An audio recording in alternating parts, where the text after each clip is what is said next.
but we are the Obsidian Strength Podcast. I'm going to go ahead and read the quick, short intro. The Obsidian Strength, well, let me start over. My bad, y'all. I'm kind of nervous, but I'm like excited at the same time.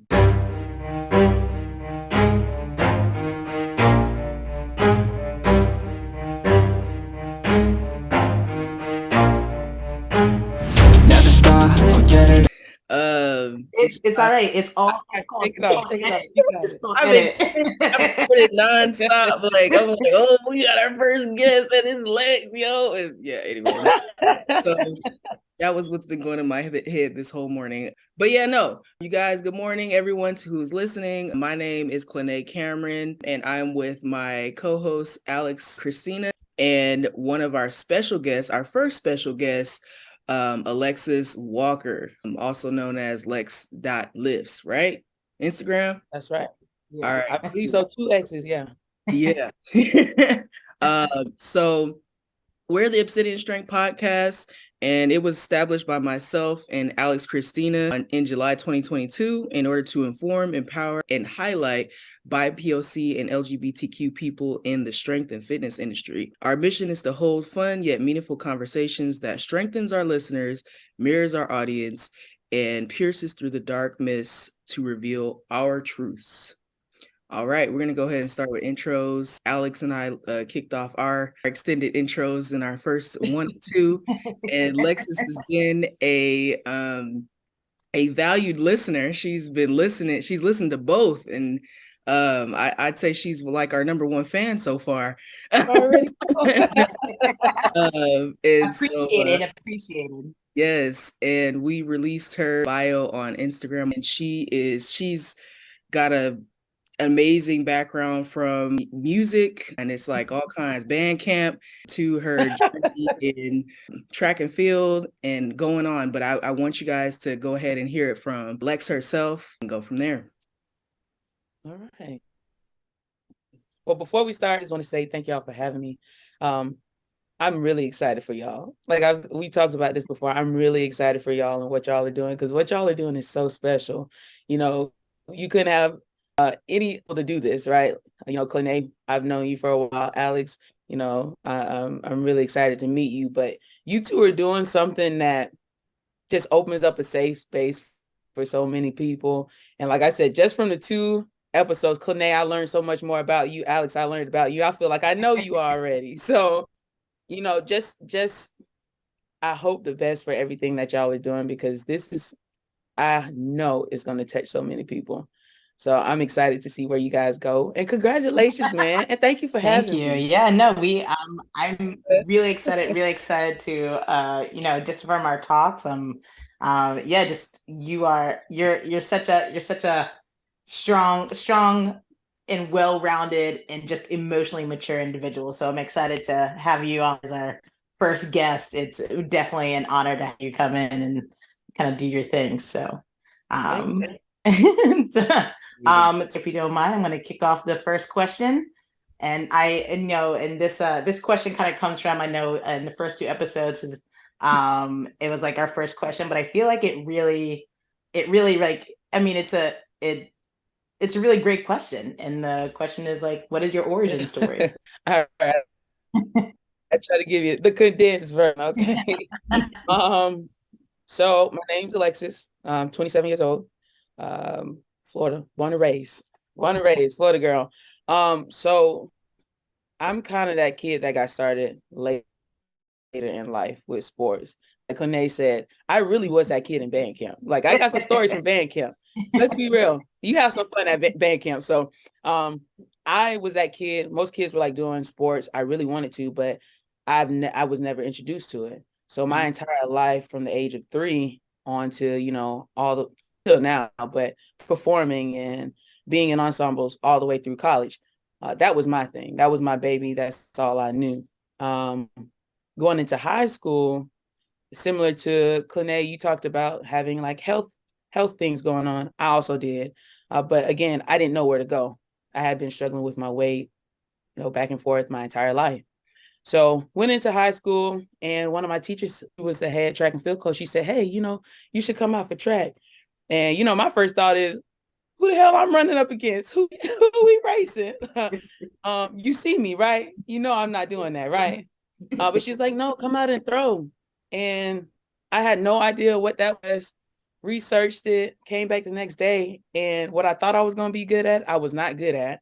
But shot put just came a little bit more natural. You know, I knew I was naturally strong, and I was just eager to learn something because it was like, finally, I'm playing a sport. This is cool, you know. And I did pretty good for my first year. And then going into my second year, I knew like I wanted to set myself apart. I had to be stronger. And so my love for the weight room came with a security guy at my high school named Mr. Bubbles. Mr. Bubbles, thank you, man. Mr. Bubbles. Okay. Mr. Bubbles, man. Mr. Bubbles took him after school. He had a weightlifting club. I just started lifting with all the guys, and I just kept showing up. And then over time, I was like, I really like this. I really enjoy this. You know, I don't have to run. You know, I'm in the weight room. I'm really doing something that makes me excited. So stuck with it. And throughout high school, like I was pretty good. Wasn't like the top of the top. And I knew that. And so I was good enough for that to be a part of the conversation of going into college. Sports wasn't my main thing going into college, but I knew that I wanted to still be an athlete. And so I went to a school, smaller school. I was able to do everything from music to athletic training. That was my major in college. And I was able to be an athlete. I don't know how I did it. I was spread thin, but we made it through. I made it. But it gave me an opportunity. Just going to a small school gave me an opportunity to still do all the things that I wanted to do. And it was very much the same in college. I was like middle of the bunch. I knew I wasn't the best of the best, but what separated me, I felt like, was I wanted to learn everything I could. I wanted to set myself apart. So after college, of course, you know, being an athlete was new to me. I didn't know how to have that mindset. I didn't know how to push myself physically. I didn't know how to do so many different things that people were just wired to do because it was new to me. So I felt like there was a lot left on the table. And after college, I took a whole year off. I didn't do anything. I was in constant pain. I had gained a lot of weight. And I realized it took one night where I was laying in my bed and it was at a point where I couldn't lay flat on my back. I couldn't stand for too long. I couldn't lay on my stomach. And I had pillows pushed up against the wall. And I would lay on my side at night. And I said, I'm 20, or at the time, 22 years old. I shouldn't be in this much pain. Like, this is too much. I got to figure something out. And from that point, I just started going back to the gym, trying to drop weight, trying to become healthy again. And I was in the gym one day, a guy said, hey, you should try powerlifting. And so, of course, you know, I heard about it, didn't know about it, educated myself. I was like, okay, I tried. And long story short, I met my first coach, Dan Burke. He took me under his wing. I started training with him. And from there, like I 18, my first meet in December. And I just fell in love, man. It was no other feeling than stepping on a platform. And so I was doing that for a long time.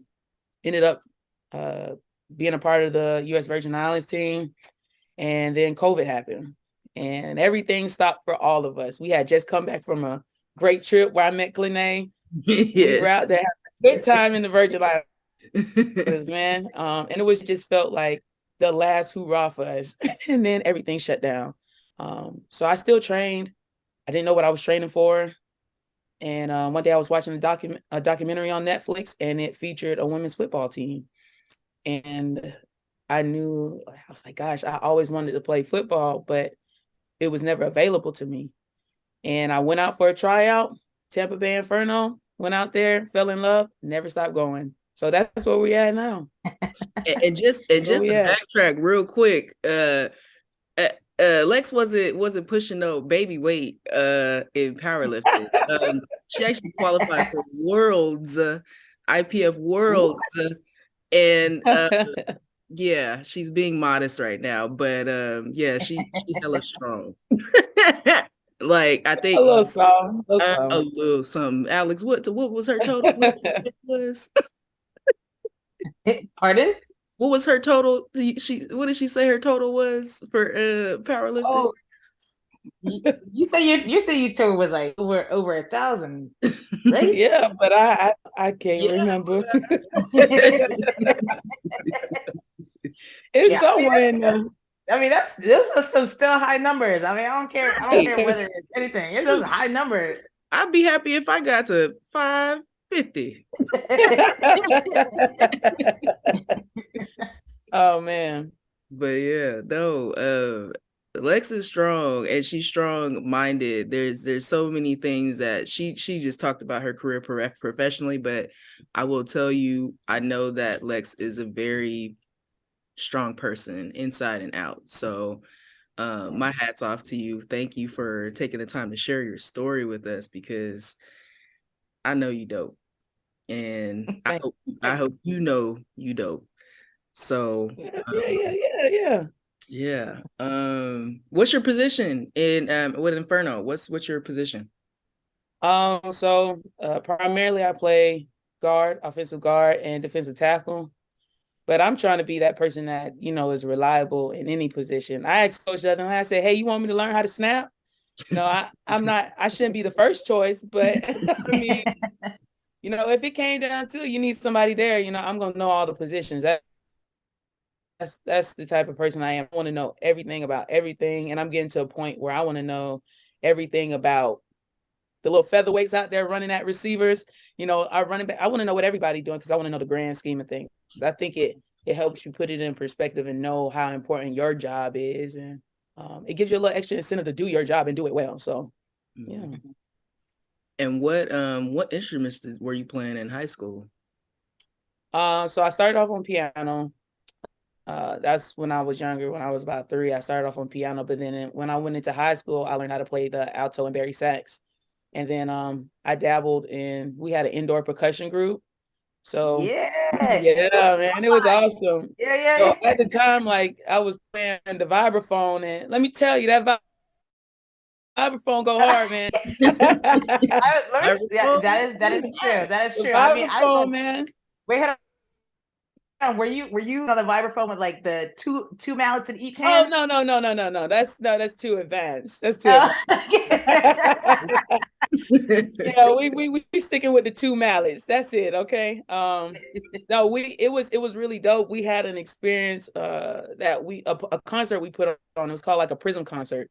Mm-hmm. So with every act in the auditorium, you really don't know where the next act is coming. So the people, we would rehearse like crazy. There could be a performance in the backside of the auditorium, and they'll flash the light and the spotlight comes on, and there goes an act. And the next thing you know, there's another act over here, the spotlight comes on. But it was like a full production, and one of our indoor percussion pieces was it was in the dark, and we all had black lights on our drums and our vibraphones. Like, yeah, black lights, and our shirts were white with paint on them. It was so dope. And we had like a full drum line perform with us. And of course, like, you can't see them, but all you hear in the background, like everybody's like spend time. It was so cool. It was so cool, man. You about to give a music artist a visual idea for one of their music videos or something. That sounds tight. It was. No, it really was. It was a full production. So okay. I was lucky to go to a high school where music was really emphasized, and we had a very good music program. Yeah, that's what's up. So what is like? So I know you talk about band camp. So what is like what was like the one of the best, I guess, like one of your like most like vivid memories from like band camp? Ooh. Like a good story. Yikes! Ooh, that's a good question. Oh man, you put me on the spot. Oh, you really putting me on the spot. You know what? As a fellow, Mark band, or what we refer to as the band geek. Yeah, I know. Strings over here, team strings. Hey, you already know. Actually, so I did go to band camp, but it was like a leadership band camp at Florida State. So they would host a bunch of high schools on their campus. So we would live in the music hall. We would come in, like people brought their instruments, so we would all perform as an ensemble. We would all march. We would learn from their drum majors, their band, and we had to walk up that hill. Those hills in Tallahassee, man. Oh my gosh! I'm like, we still marching after this, but there was we had a downtime, and it was just incredible musicians. You walk down the hall and you hear things that instruments are doing. You're like, I had no idea an instrument can make that noise. So we all were in the hall, and we were practicing music, and the conductor was up there, and we were playing different pieces. And then he said, anyone want to come up and conduct our alma mater? And I was nervous as hell, but I was like, hey man, this is my time. I'm about to go up here and do something. I've been practicing.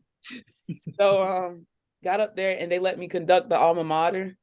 And it was just the most satisfaction I received, like, in music, because you're standing in front of a bunch of people. They're really looking to you to conduct a piece, emote as you're conducting. And it's just something powerful about, I know how I want the song to go in my head. I know when I want to slow the piece down, when I want to add dynamics. I know when I want this.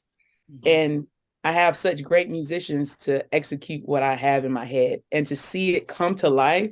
Oh my God. It was so good. I was like, you guys they were incredible musicians. Yeah. And it was just a beautiful moment, man. Yeah, that's awesome. I get that. I get that. It's like, no, that's really awesome. That's like, it's kind of like you feel powerful in a moment. You're like, it's the same way. Yeah. It's the same way when you're practicing by yourself and you hear your part, cool. But when you get in the ensemble and you're all playing together and you hear all the parts that like make the song, or you're playing next to a different instrument and you hear their part and how it fits into yours, you're like, okay. So it was very much like that. There's no other feeling than that. I heard that. So just to bounce off that, did you have anything against the woodwinds? I'm just saying. I was a woodwind player. Okay, I played the saxophone. I was a woodwind. For the Oh, you did. Oh, you saxophone and marching band? Yeah. Okay. All right. They used to hate on us. We had the good parts anyway. I was like, because I remember I'm like, yo, fuck these woodwinds, man. Like, yo, they like 2 measures behind, and I was like, we are obviously way ahead of that.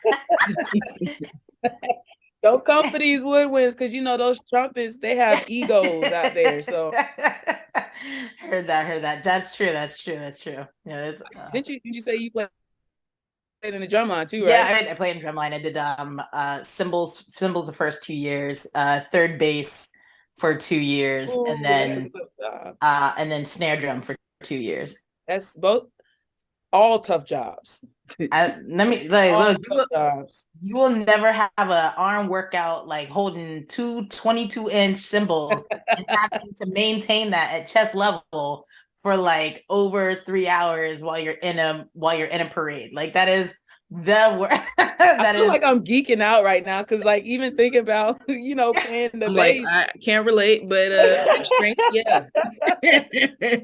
No, playing the bass though, like having to, if you have a line that actually, each player or each musician has a different part, trying to be in sync and count so that you're not behind when it comes down to you. My second year as third bass, so I was always the leader because I was a third bass, but I was a section leader for the bass drums. We did triplets. And I mean, we did triplets down and up, and so. Oh no! So yeah, so it was definitely something. Yeah, no way. And so that's why I was like, when you were saying like when you're conducting, I was like, yeah, like I remember when we had those triplets down, it was fire, and it was like great, and then you're like, don't screw anything else up. Right, but I think a lot of people forget, like, when you're listening to music, it's like the universal language. There are people that otherwise I probably would have never met or clicked with or even had a conversation with, but in that moment we're all so connected. You feel that You feel it. Like as a person's playing their instrument, you feel what they're putting into it. And then it just makes this, oh my gosh, there's nothing else, not a sport, not a task, not a job that can give you the feeling that playing in the ensemble can give you. Yeah. That's what's up. I just recently watched a orchestra. My sister, I was in California randomly a couple weeks ago, and she's like, "You want to go to this orchestra with me?" It was a San Bernardino something orchestra, and the conductor was a brother. I was looking for his name. Is Anthony Parnther. Anthony Parnther. And that mess was dope. So to hear the fact that you have experienced being able to conduct music, like you were like, I was practicing, like that dude's really I was in my room practicing. Yeah. So that's dope. I'm gonna ask the next question, unless you guys have anything more to discuss with the No.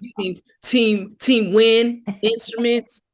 I played the violin. No, we just went off geeking out. We good. We good. I in this conversation. I don't know what triplets are or it's dope. I was like, okay. Like I was gonna start making the beat, and I was like, maybe let me retrack.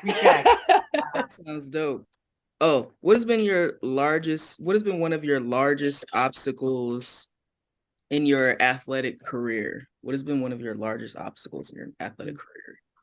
And how did you overcome it?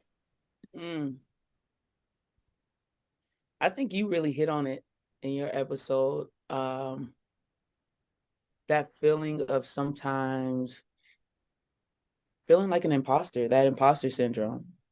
I think that has always been a struggle for me because, like I said, I started off later in life, and some things that some kids learned early on. Some people are playing their sports at 6 years old, and so they've been in that environment.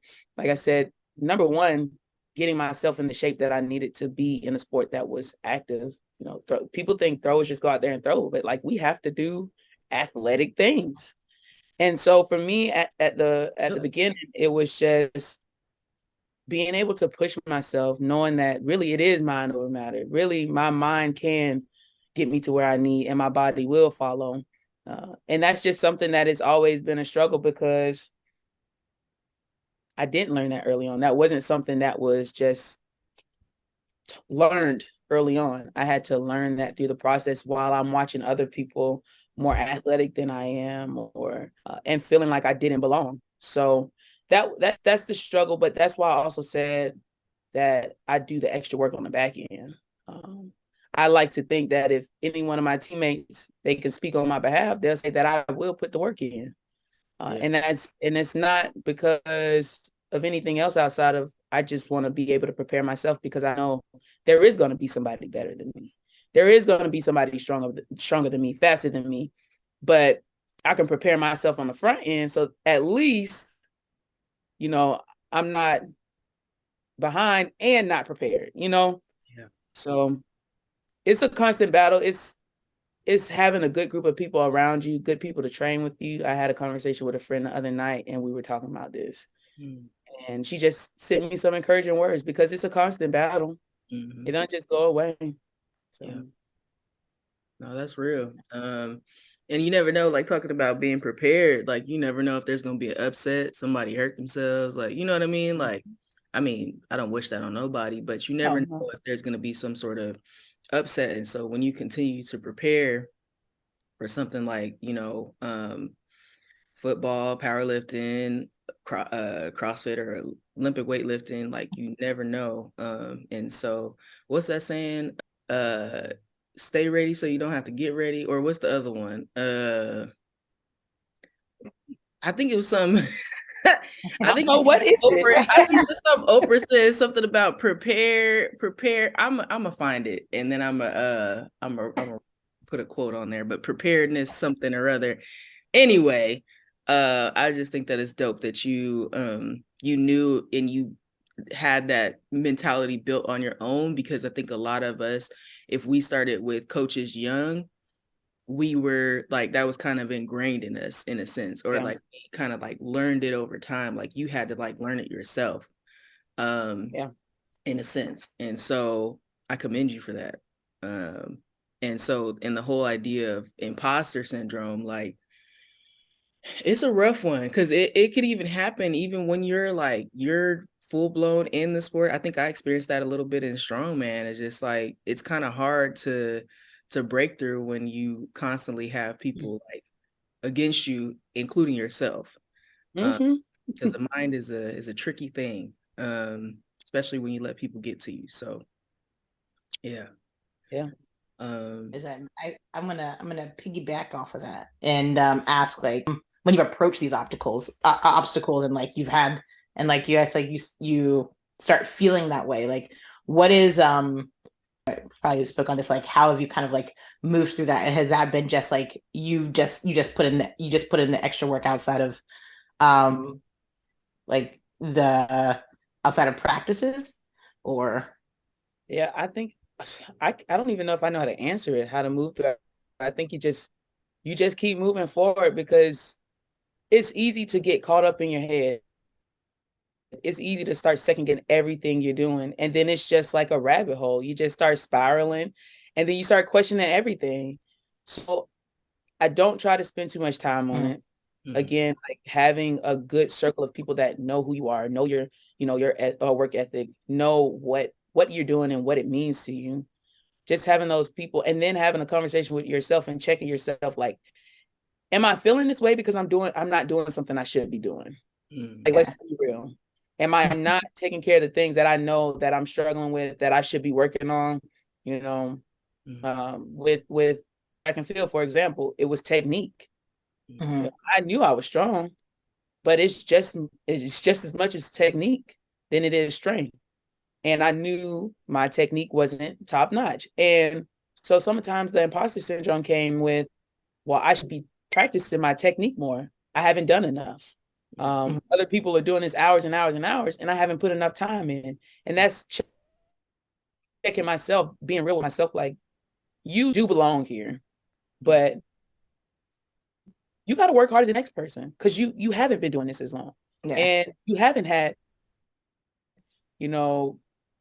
I had coaches, and I had my first coach was a really, really great coach, but it's a difference between having a coach that has done the sport, but that's also learning with you. And that's no knock to any coach, because they all invested their time, but it's a different ball game. But just moving forward and preparing stuff on the front end, and having people around you, that's a community around you that's going to keep you moving, keep you motivated. Yeah, that's what's up. Awesome. Well, thank you. What do you guys think? I know, Clinae, you talked about it. Is there something that kind of helps you there? Kind of moving, that keeps you moving past imposter syndrome? You put me on. Yeah, man. I'm gonna be honest. I'm gonna be honest with you. There were some moments where I caved to it, and those are the moments when I would like deactivate for long extended periods of time. Listening, and this is just me being brutally honest, like just listening and hearing, let them tell it they never said anything like that, or they never, oh, they were just trying to help or whatever. But I caved to what some people thought, and caved to the imposter syndrome, and just deactivated. I'm like, okay, what am I doing? Like, there was a period when and I hope you guys don't mind me getting into it a little bit, but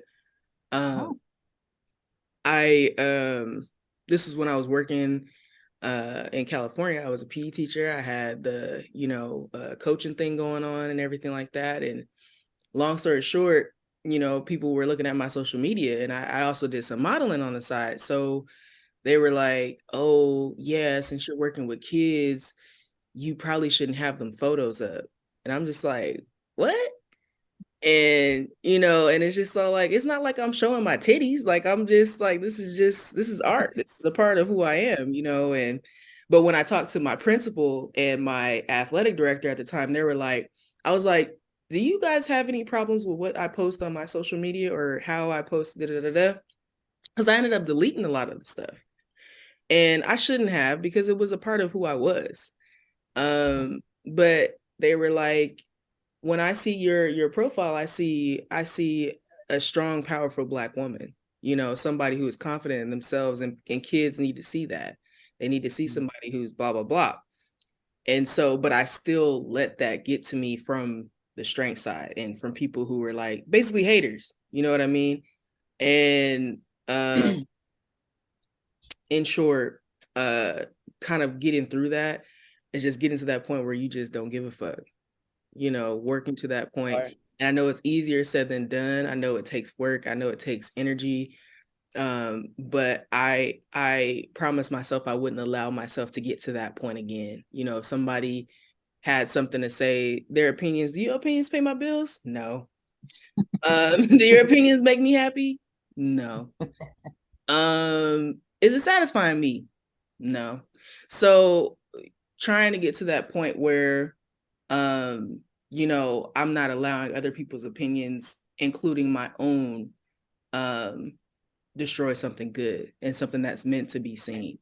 So yeah, that's just an example. Hopefully that wasn't too long-winded, but no, I mean, I think it's a super important. Number one, it's like, okay, you had all these people from outside of you giving, like, kind of coming at you with the negativity, but the people who are like essentially like mentors in a way were probably like the most supportive. And I think that's like kind of says a lot about like just number one, like that school, how they're like, okay, no, like, you know, like we see something different, and we like with the children's best interest in mind, versus like, oh, someone's opinion that comes from stereotypes and, you know, background, like social taboos and whatnot. So I like it's but that's really great that like you have that kind of like support system there. It's really That's hard good. too when you have so many different hats, and you know, it's always tough because especially on social media, my social media is like, so I wouldn't say all over the place, but it kind of is. Yeah. But it's because it's just who I am. That's just me. And it's not saying that I give anything less to one thing that I'm interested in, or one passion that I, you know, have, but it's just who I am. So sometimes there might be someone that knows me in a certain light that'll see something and like, well, why would you post that? Because that's who I am. That is just who I am. And, you know, I've had people say, you know, especially when I went from powerlifting into football, and this is where that imposter syndrome really hits home, is there were some people that say, well, you need to focus on this, or you need to do this. And I was like, whose body is this? Like, that part. I mean, it was just the opinions of some people. And I was like, don't you see it's making me happy? And for a while, to be honest, I wasn't posting about football because I didn't want that backlash. But I knew I was showing up to practice every day and I loved it. And the people had my back. Even when I'd gone through some injuries where I was sitting out 4 to 6 weeks, they were still there for me. And there were some people that took a step back from me. And it was like, well, because I'm playing football does not speak on or tell you that I don't care about powerlifting any less. Yeah. It's still my passion. It's still my baby. I still have the excitement of talking about it and training the same way I did then. It's just right now, this is what is really making me happy. Is your focus. Especially and in the cross training. Yeah. Now, it's incredibly hard. It's incredibly hard because when you're in season, it's just impossible to try to lift as much volume and weight like as you would preseason. It's just impossible. Yeah. But because I have the capacity to have these different passions and be able to pour into each one of them, doesn't mean I love one either less. And so when you hear that backlash from people from different circles that know you in different lights, it's like, dang, well, maybe I should just focus on one thing. Maybe I shouldn't spread myself thin.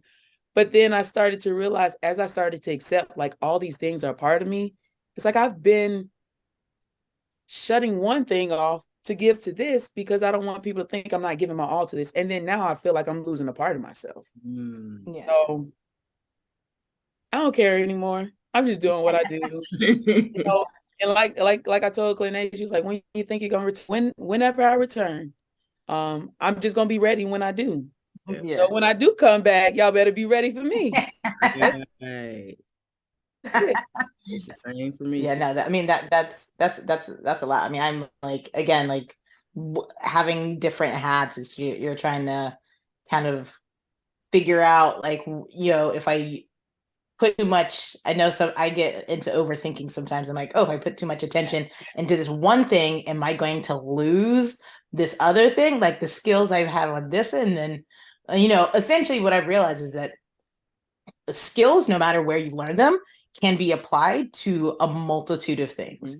Like I went from like working in the kitchen at full time as a chef to now working in IT. And honestly, a lot of, I mean, besides like the place and like knife skills, a lot of the knowledge that I learned on like how to speak and how to be a leader, but also like how to organize myself, that translate to so many other things. And I'm like, oh, okay. Like, it doesn't really, like, it's never like a one and done thing.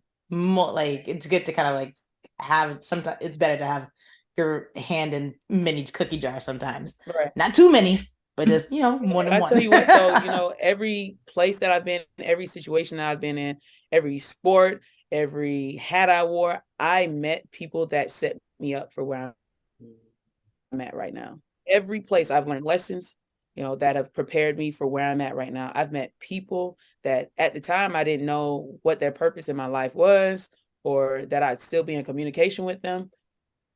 But everything was just so aligned. And so now that I'm getting older, now I'm not, stressing about, gosh, when everybody keeps asking me when I'm going to do this, when I'm going to do that, maybe I should do this. It's like I'm taking my time and I'm enjoying the process because it's moving me in the direction that I need to go. And everyone, I tell you no lie, every person that I've met that holds a significant place in my life has prepared me for this moment where I'm at. So I wouldn't change anything. I'm still doing what I do. And I know, like, in the grand plan, it's all gonna work out. That is very true. And like, I think that also that's like a form of self-care right there. Is just like moving through and being fluid, just like riding that train. Quick question, do you have any, like, what is like your go-to self-care thing? Ooh. Oh man, so go back to music. It goes back to music. When I'm really feeling down or just need the time to step away and disconnect, I have a diffuser in my room. I put, what is this? Essential oils, eucalyptus, lavender. Okay? It'll change your life.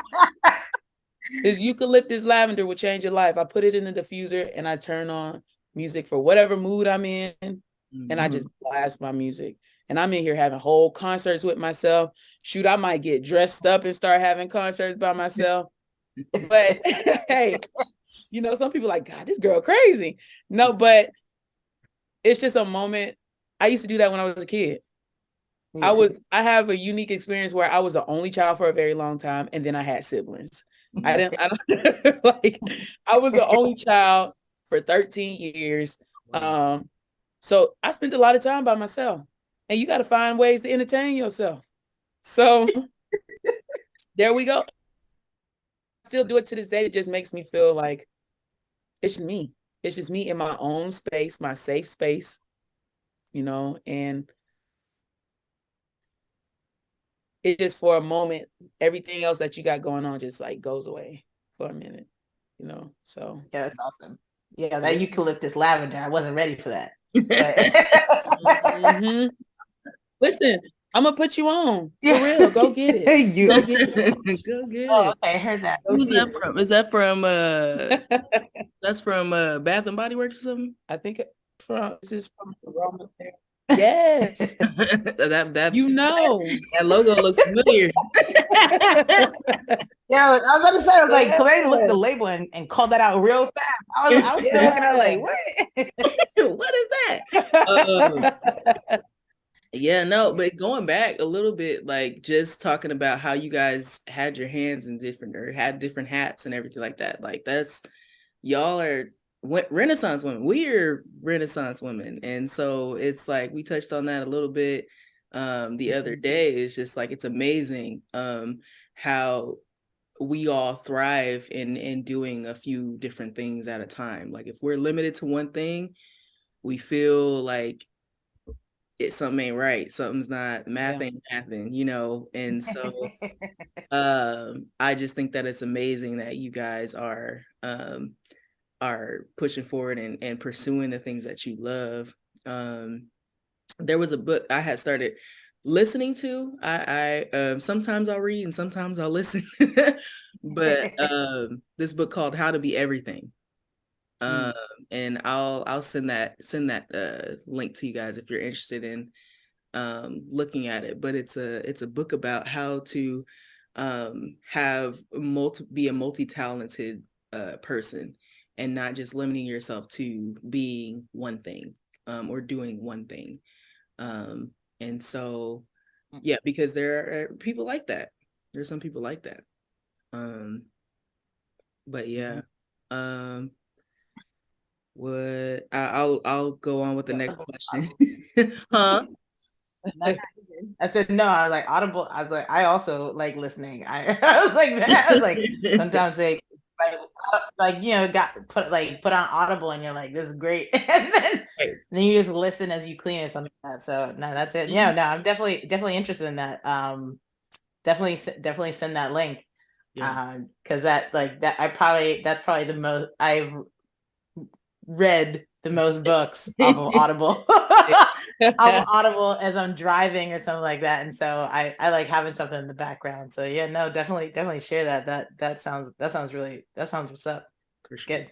For sure. Definitely. I think that'd be a dope book though, because sometimes it's a negative connotation on being, you know, a Renaissance woman or just having your hands in different things. Because it's always someone's going to say, oh, well, you're not putting your full efforts to it or you're not investing time, but I really am. I just have a higher capacity to do multiple things at one time. If I'm boxed into one, I don't ever want to be boxed in. I don't ever want someone to say my name and just known for one thing. Right. I want to be able to do so many different experiences, have so many different experiences, meet so many different people. And I think in turn that helps when you meet different people. You know how to communicate with so many different types of people. You know, you learn so many different lessons that carry on into like everyday things. I went to liberal arts school. I learned a whole lot of stuff about stuff that ain't have nothing to do with my major. But it was dope. Like I met some people, I was like, I don't know where we would have met, but yeah. And just even just you two, like just connecting off of Bandcamp, you know what I mean? Like it's I think it's an amazing thing to be able to, you know, tap into different experiences and things that are not common, you know, like, you know, because I mean, let anybody tell it, we probably doing some white people stuff, but it's like, no, this is dope. It's always that. This is dope. Like, and it's like, no, it's everybody. Like, right. This is how you can experience, you know, life. You can connect and relate with other people, stepping out of your comfort zone and doing something different. Like, who cares if you enjoy it, you know? So but that's how you have fulfillment in life, though. Like having these different experiences, you could say, you know, yeah, I went to this place and I found a waterfall, or, you know, I hiked in the rainforest barefoot and stuff like these are crazy things that, you know, I'm just thinking to myself, why was I out in the rainforest hiking barefoot in a foreign country? But it's like the experience. Yeah, like, and barefoot. I was like, look. Barefoot, but you know. And I'm sitting here, everybody else in the village, they walking on these rocks, and I'm like, gosh, how they walking on these rocks? My feet hurt, my feet soft. I don't know where we going. I'm lost. it's those experiences where it's like, wow, I really Yeah. did that. Yeah. I really did that. And you can sit and reminisce and look at pictures and feel so fulfilled. Mhm. Yeah, I mean, you had me up until the barefoot because I was like, but, Yeah. but I feel you on that. I feel you on that. So I need shut up. I need some arrows, man. I need those arrow sandals. I was like, my feet sensitive. But then No, mine are too. They might be a But little rough I sometimes. went walking through the river with shoes on. Yes. Oh my gosh. Wait, hold on. So where did you go barefoot in the forest? So I was in I was in Panama. So Oh. in college, like I said, I went to a really small college, but there were just opportunities that were there if you took advantage of. Ooh. So when someone's like, "Oh, you can go to Panama, Nicaragua for a week, and all you have to do is write a paper." Oh, I'm writing that paper. Yeah. I'm gonna write that paper, and it's gonna be a good paper. Okay. So it was like little opportunities like that. We wrote paper. It had something to do with your major, and we were giving back to the community. So with my major, I went and we were teaching CPR and leaving first aid supplies, and we had first aid books so that people in the village, they would know how to perform life-saving techniques, or they would have additional things, knowledge that we brought. But we also learned a lot from them too, a lot of ways to live, how they were living. So again, rewarding, fulfilling experience. All that other stuff, hiking and all that, that was just a little extra in the pot. But that getting into so many different things, come on, man. Like that's an experience that later in life I could tell my kid, people start talking about things, you can start bonding on different things, having connections with different people.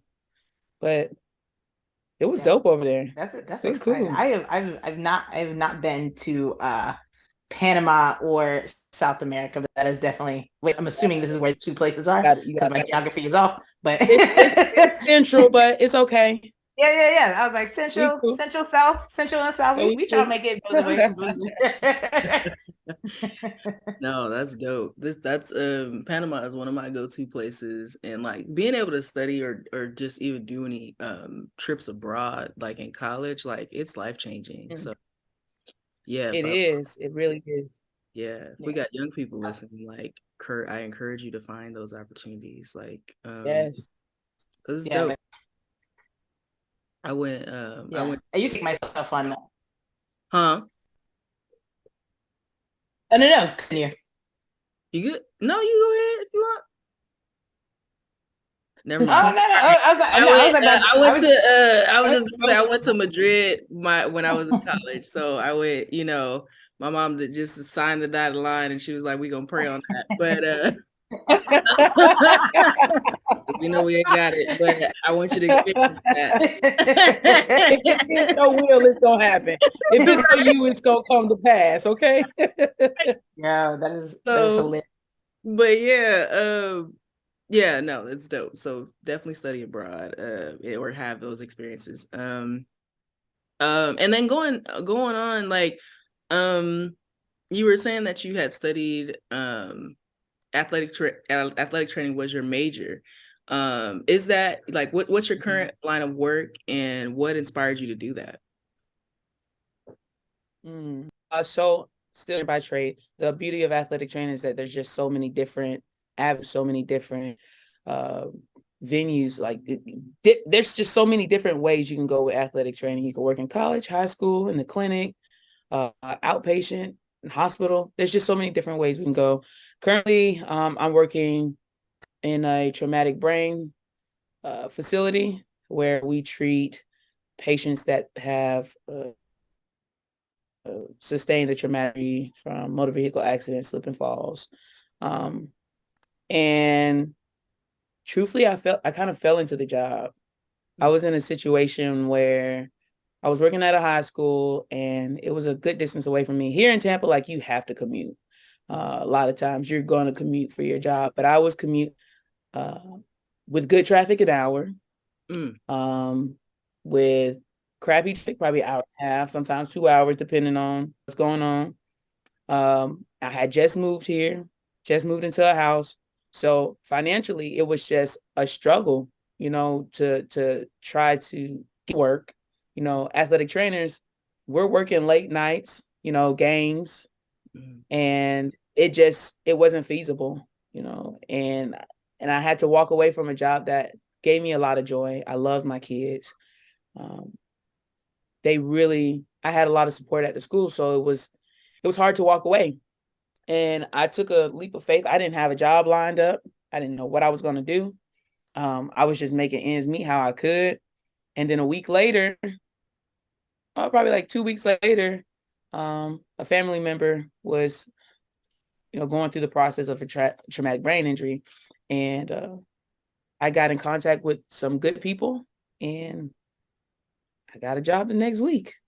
So it's been really rewarding. It's been a learning experience. It's a different pace, not always working with an athletic population, but I'm working with people that are regular lay people, hardworking people, parents, cousins, brothers, sister, friend, whatever, have jobs, but they're going through one of the hardest times in their life. So it's very humbling. And sometimes I come into work and I'm in a really bad place. And then sometimes these clients, these patients bless me, just by seeing them, like, the things that they have going on in life, but they're still showing up to appointments, or they're still fighting, they're still pushing. And this is like a life-altering injury. Yeah. And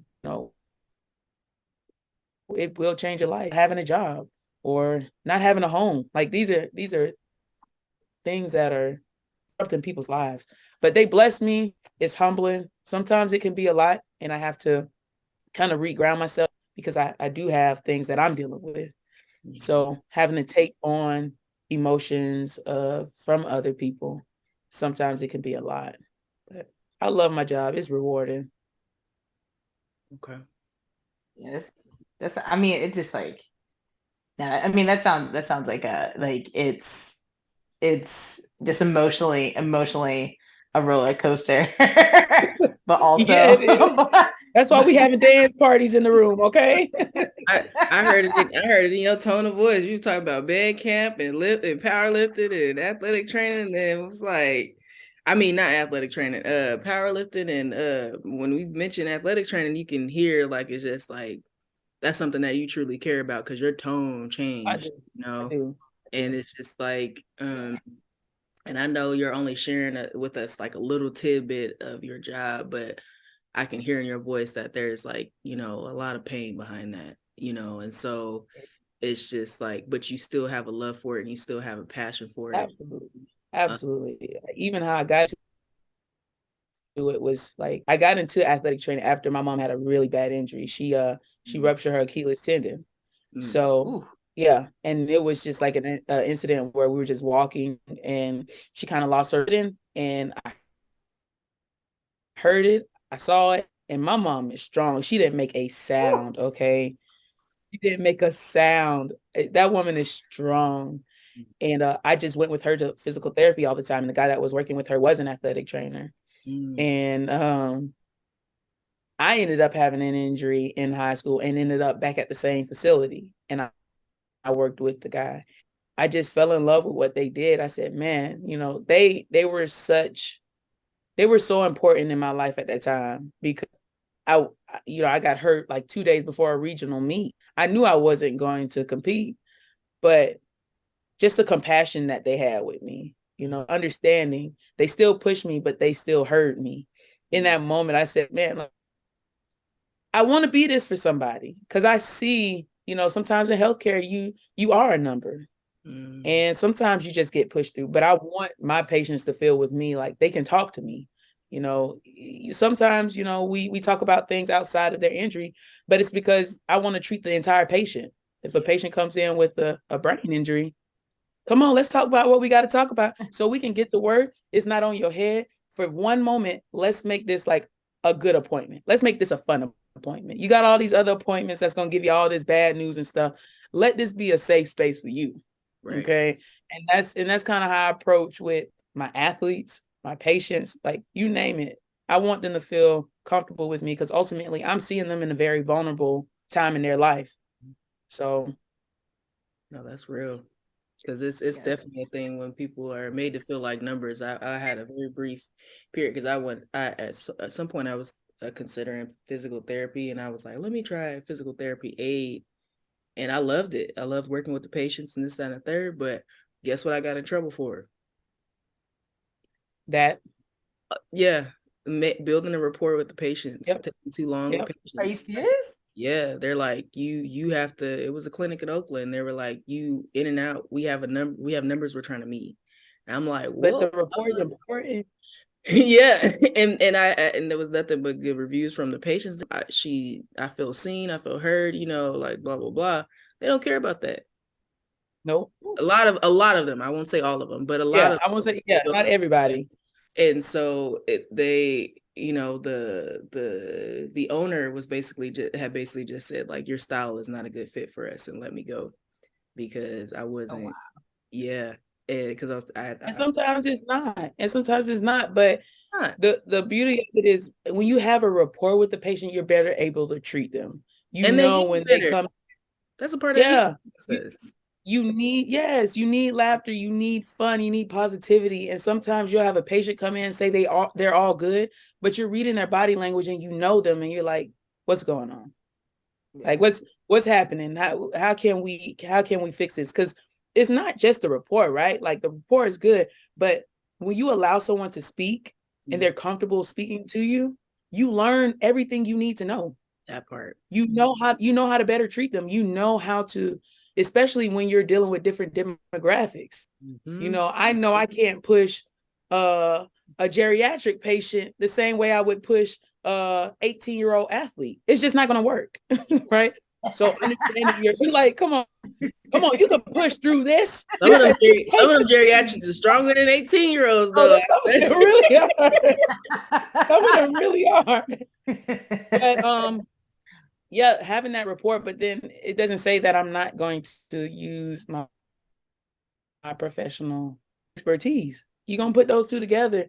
Yep. And ultimately, when I've had a good rapport with a person, they've come out better. They've come out on the other side doing much better. And sometimes we get them back faster because they'll buy in. They will listen to what you're saying. They know that you're there to help them. Yeah. That's real. Yeah. So like, would you ever consider like opening up your own like shop? I mean, because like would that be like an interest of yours of like, hey, like I'm able to like help these people without, maybe some of that overhead politics of like, oh, do not build rapport. Like, would you be like, all right, like if I can't do this here, how about create my own space and do it? Like, that be something you would be interested in? Yeah, I'm gonna keep it short. I'm gonna say yeah. Because that's been festering in her brain, and she been thinking of it. Don't worry. I'm gonna just say yeah. Heard that. I mean, yeah. I mean, I guess in like also from like I guess like a piggybacking off of that is like how often do you see a lot of and just like for me growing up, I know that like my trainer I went to a predominantly white high school and we had another trainer, and I remember they'd have students who were interested helping out the athletic trainer, but it was more of like we get to like flirt with the athletes type of like environment. And like I remember like being like, oh, like I pinched a nerve and I went in there and it was like, I was like one out of like 3 Black kids in my class. And it was just like, I was like trying to tell this athletic trainer like what was happening, and like she just wasn't listening. I'm like, all right, like I'm just gonna go ISIS at home. Like I'm out of here. Like, what is like do you see a difference? Do you see like a difference in like what I guess the care that it's like that's kind of administered in like since you've like been an athletic trainer? I think it's bigger than athletic trainer. I think it's just healthcare in general. right? Yeah. Black, Indigenous people of color, Mhm. a lot of times they are going to get different treatment. Yeah. The questions are not always tailored to help them in the best way that they can be helped. And that's why also times where I questioned whether I wanted to continue in this profession. And ultimately I said to myself, I feel like I have a bigger responsibility here. Yeah. When I wanted to walk away from, because one of my first jobs when I moved back to Florida was at a predominantly Black school. Mm. And so many people, just talking to the kids, so many people had come in and out of there. They never had anybody to establish a rapport with. Mm. Because I can't say why those people left, but you could tell that these kids had never been cared for. You could tell that going to another school where they've had an athletic trainer for 13 plus years, they've been there for 13 years, they know the kids and their parents and everybody else. The only reason I knew these kids is because I lived in the same neighborhood they came out of. So these kids, even educating their parents, the education part of it alone, it was like, how has this not been said to you all? Right. How have you not gotten this information? To me, I was appalled. I was like, this is stuff that would be talked about the first time I meet your child.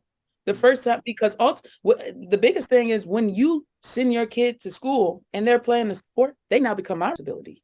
Right. But I don't feel sometimes people of color get that opportunity to have that type of care. You see that there is a drop off. You see that there is a difference. And it's obvious a lot of times.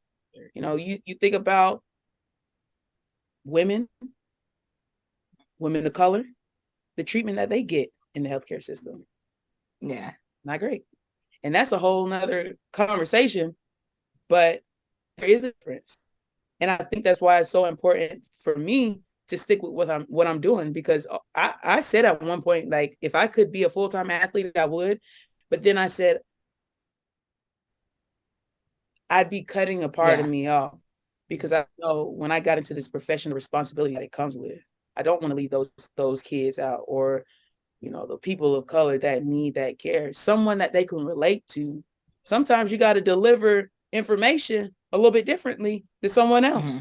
The information is the same, but the way I present it to you, I need you to understand what I'm saying. So from patient to patient, sometimes the way I talk to this person not going to be the same way I talk to this person. So representation does matter, right? And it does change the care that you get. You'd be surprised how many people of color that come into my office, and when they first see me, they're kind of, buttoned up. They don't want to say too much, very tight lip. And when I introduce myself, hey, my name's Alexis, I'm going to be working with you today. Let's just go ahead and start talking about some of the things that's going on. And I'm talking to them like this, and they're like, oh, girl, let me tell you. I've been having that. I'm like, okay, all right. But and it's just a lot of stuff. And they start talking about stuff that happened years ago. You're like, dang, have you seen other doctors? Yeah, I've seen other doctors, and so I'm like, wow, like these people really aren't getting the care. They're going years and years without getting care that they need. And then when they get to the person, it's just like, it's a lot coming out. Yeah. That's crazy. I mean, that's awesome though, that that has kind of been the experience. Cause I mean, I also know it's like, like on the paper, you're only there for one thing, but then after the meeting, you're like, yo, here's like 8 things that need to be addressed. And you're like, what you came in here for was only about 8 weeks, but to get all these other things, you might be here for a little bit, longer. After a while, I'm looking at the paper. I'm like, the pre that I got before you came in, am I working with the right person? You have to be like, yo, what's your name? It's like, oh, can you spell that real quick? And it's like, date of birth verified, please. Right. Yeah, no, it's and that's a part, like, kind of, touching on what you were talking about, Lex. Like, that's why I studied sociology. Like, originally I was pursuing medicine. That's why I took up sociology, but sociology wasn't really a thing. It was like not really taken seriously. But I feel like medicine is missing a huge component when it comes to understanding the person overall, like the patient overall. Like, what is their demographics? Where are they living? You know, all those things. Like, what are their stressors? They don't think about those things. Exactly. And it's like, it's really just kind of, I don't think it is like as cutthroat as science. It's not just science. It's like, what are they going through in life? And, you know, if some things are happening in life that affects them internally, you know, and that's where the scientific part happens. Is like, what are the external things that are happening in their lives that are affecting them? So Right. that's a whole nother topic. We should talk about that. I know that's a whole look. That's a whole other topic that we really got. I just want to say this is part 1. Part 2. It's going to be a follow-up. Yeah. But, no, go ahead. Go ahead. And I was like, no, but that, I mean, yeah, no, that's I've experienced it, I've seen it, and like I've overheard it, you know, like when you're like in the room and you're also the patient, but you being nosy, be like look, I said the same thing, really. right? No, I've experienced practitioners, not necessarily those that I've worked with, but practitioners going from one patient to the next. I hear how they speak to one patient, but then they speak to another patient, and it almost seems like they're irritated at the person telling them the things that are going on, or they're not hearing it, or a patient will say something and they just bypass it. And sometimes it's really just hearing what they have to say, and you will figure it out. What you need to do, how you need to treat the patient, they're going to tell you, and they're subjective. They're going to tell you, but you have to really listen and let them speak. Keep them on track now, because sometimes they start telling like, well, right? Yeah, turn into a therapy session. But look, I'm like, hold up, that's not my credential. Yeah. Because my GP, I followed my GP. I mean, she's at her like 4th different office. I was like, nah, I'm transferring. She's like, well, like legally, I can't tell you where I'm going. I was like, you don't have to tell me. Just go there. I will Google you, and I will find out what office you in, and I will be there. And she's like, and like, you know, and like I would like every time I go, like I love going to office, and like 90% of the time, I'm just like shooting the shit and talking a whole bunch of shit in the office. and she's dying laughing, but she's also being like, she's like, come on, Alex. So she's like, we need to finish this appointment. Right, you got to keep it on. Like 35 minutes in, and we haven't done nothing. So I was like, oh, all right. But yeah, I mean that's crazy. But so you touched briefly on like your mom had a concussion. Like, how is she doing? Is she doing better? Like, have you also been like I mean, as somebody who does work with concussions, when she gets directions from, I guess, the person she's working with, like, do you sometimes like look at it? What do they tell you? Or like, do you kind of like, do you feel like you kind of need to like also be like make sure they're giving her like the right advice? Do you ever feel that way? All right. Yeah, and I got to dance around it, right? Because I can't speak too much about it, but yeah, ultimately, yes. Mm-hmm. That word, I got to cut that word. Ultimately, got to go. Okay, but yes, I feel I have a responsibility, to help her, because I know the things she's gone through. Mm-hmm. I know how the system works. And it's really a day by day. You know, she is a strong individual. She's gone through more things that I could even imagine. Mm-hmm. And me and my mom have a really great relationship where we talk about literally everything. I know my mama. Okay. Yeah. And our relationship has continued to evolve as I become an adult and become a woman. Like, our relationship has evolved. But knowing everything she's gone through, I feel like I have a responsibility, especially in my profession, to make sure like nobody getting over on my mama. Yeah. That's one thing. Ain't nobody getting over on neither. And my mama, she don't let people get over on her either. But yeah, I'm just added extra protection, because sometimes when I got to read a report, I got to say, okay, mama, this is what it's really saying. Okay. You're like, well, what does this mean? Let me break it down for you real quick, so we're all on the same page. Yeah. It's a day by day thing. and she's still fighting. That's what Yeah. she does. That's what's up. Mama Yeah. Walker, hopefully you meet her one day. She's bundled. She recently texted me a few weeks ago, and I was like, I don't know half the stuff you going through, but you sitting here checking on me. Like, I That's love her. it. Tell her I said hello. I will. So, Look, if we ever on the phone and I say, hey, Ma Clinton, on the phone, tell her I said, hey.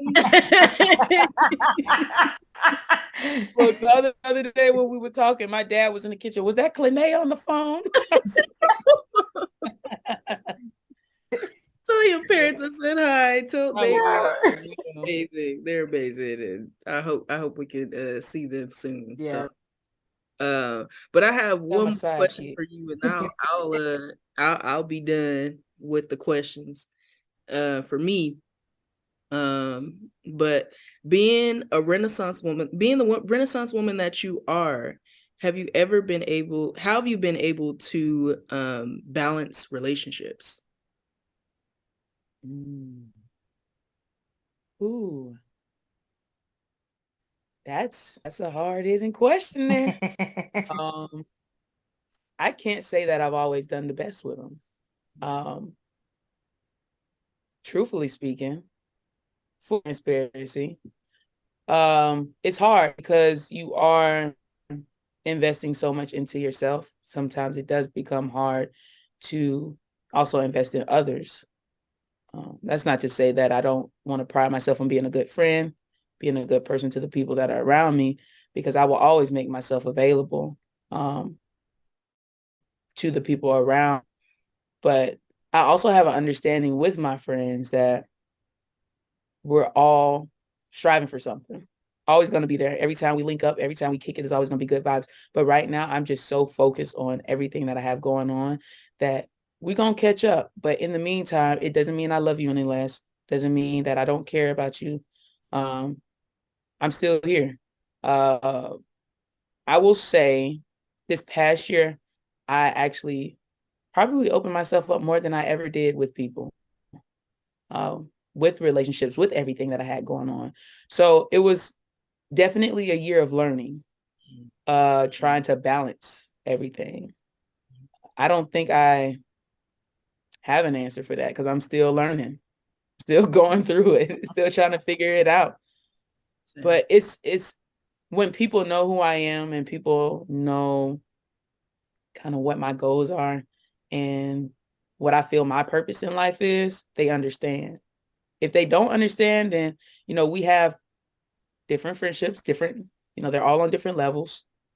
I'm going to always check in with my friends, but they're friends that really understand who I am and what I'm trying to accomplish. And there is that understanding, and it's no hurt feelings at all.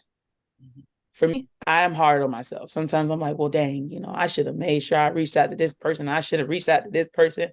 And then I have to pull myself back and be like, you know what? But you really got to look out for you too. And that also became a problem when I did try to do that, reach out to everybody while I still had so much going on. I forgot to start checking in on myself. And guilt that I put on myself. And so by the time it came around to me, like checking on myself, I was on E. I had nothing left. But then it started to affect the things that I was doing as well. Wasn't able to focus on the different things that I was trying to balance. So it's a learning process right now. I don't even think I have like a good answer for that one. There's no right or wrong. Look, we are all in a state of growth. We are all at different levels. Again, I mean, I like, as I said, like during our call the other day, it's like, and also what you touched on today was like, what the things that you have learned, the people who have come into your life have prepared you for certain moments. And like, you never know when that moment is. That moment could be like a couple weeks, couple days, couple months, could be a couple years. And you're like, before you run into those situations again, or those people, and you're like, oh, okay, gotcha. This is how I handled it last time. Didn't go so well. So I'm handled this time.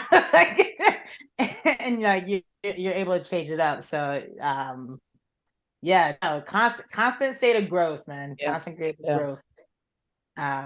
Sometimes it's a swift kick in the ass, but it's But I think my problem is that I always hold myself. I have this standard for myself. Like, I have to have it figured out. I have to know. I have to do this. And I don't. And I'm starting to realize, like, I'm not ever going to have it all the way figured out. But it always was like added pressure because I always needed it to be right. I always needed to have the answer. I always needed to make sure it was perfect. And now I'm just like, you know what? I don't know. We just doing this day by day, moment by moment at this point. Right. yeah, But yeah, I love it. Go ahead, Alex. Go ahead. No, I'm good. You're good. Yeah, no, I was gonna say I had asked the doctor because I was all like, man, I think I'm gonna need some time because it's getting around that time where some anniversaries are happening and this, that, and the third. And I was all like, and she was a sister too. So she was like, I feel like it was I was like, can I make you my primary? But one of the realest like conversations and everything like that. And I said, how do you balance everything? And then she was like, I don't know. I was right. like, this is the doctor. And I'm like, this is the real I need to figure it out too. But I felt like, and this is the doctor. So it's just like, it is what it is. And I feel like we've all gone through those experiences with like, trying to get either we're balancing a lot of things, in personal lives and our professional lives and our, athletic careers. And then in some instances, we're balancing just trying to get back to ourselves, like some sort of normalcy.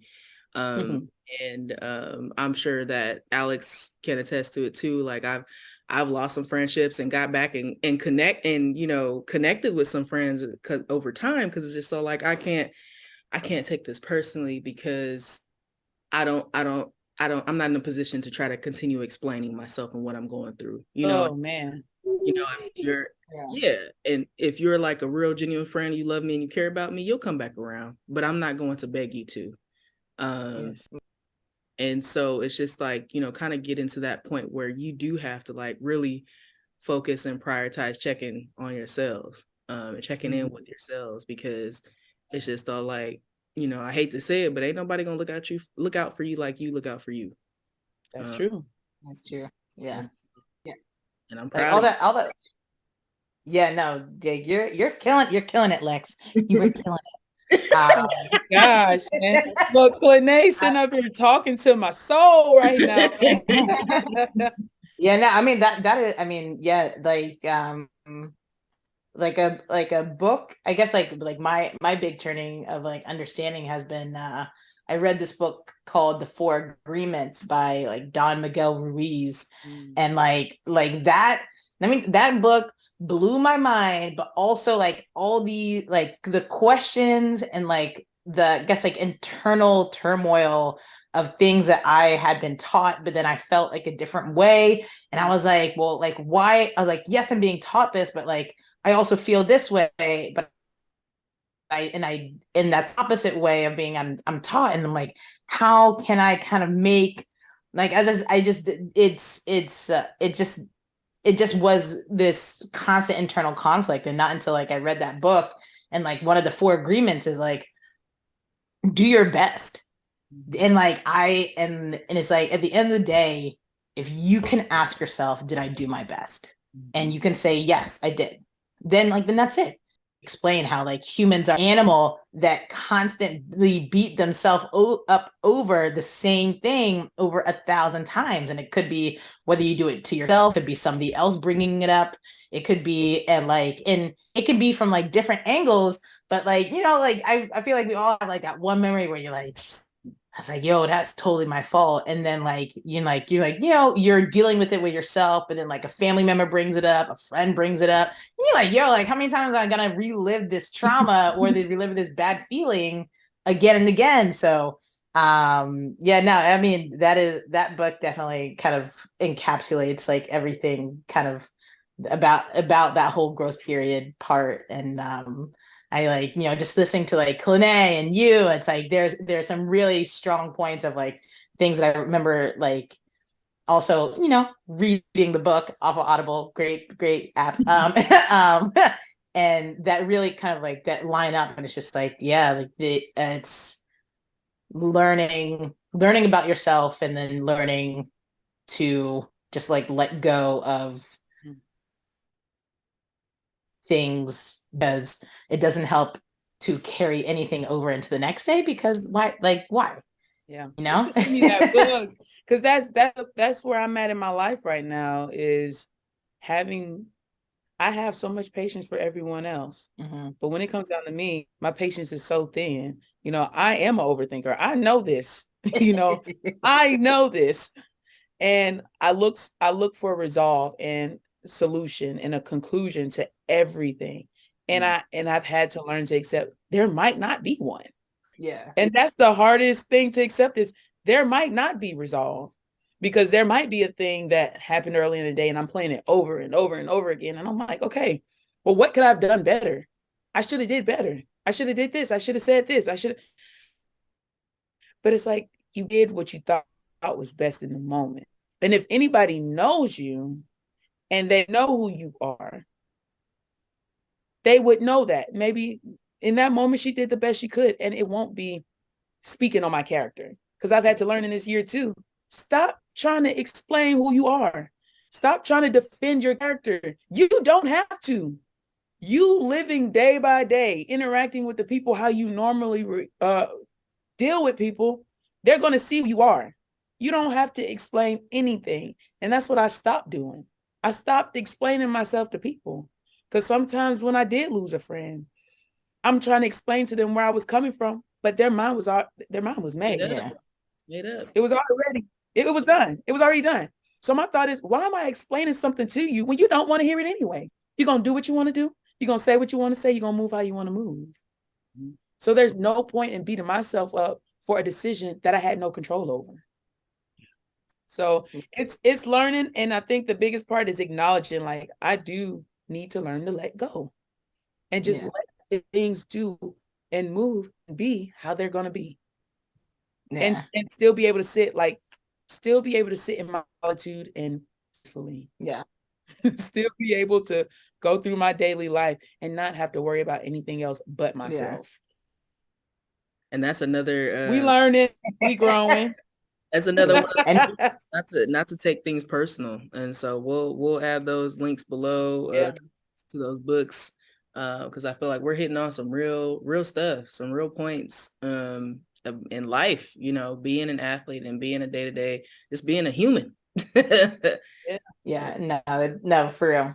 I feel, like it's good, but like Lex, like when I say like you for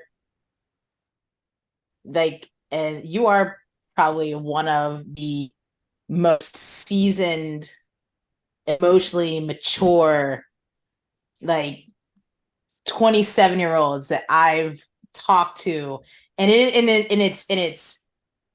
it's so, I guess, like it's so exciting, inspiring, and also like admirable, just of like, the amount of life that you've had and life lessons that you had at this point, to be that person of who you are, to be able to speak speak on your own behalf and be very kind of like